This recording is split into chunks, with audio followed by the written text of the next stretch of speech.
Karibu tena kwenye dondoo na mimi J. Leo tutaangalia kidogo kuhusu vidonda vya tumbo. Nimeulizwa sana kuhusu hichi kitu. Ni vipana sana, lakini kwa haraka ni kwamba viko vidonda vinavyosababishwa na bakteria, yani Helicobacter pylori, lakini kuna vidonda ambavyo vinasababishwa na mitindo fulani ya kimaisha na hata matumizi ya dawa hizi ambazo ni za kutuliza maumivu na hasa zikitumiwa bila ushauri mzuri wa wataalamu.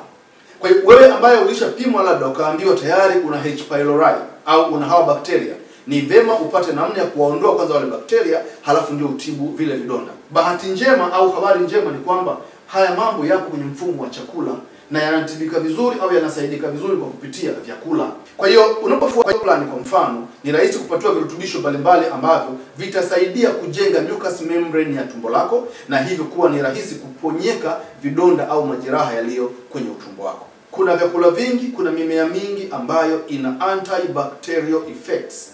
Yani ina sifa za kupambana na bakteria.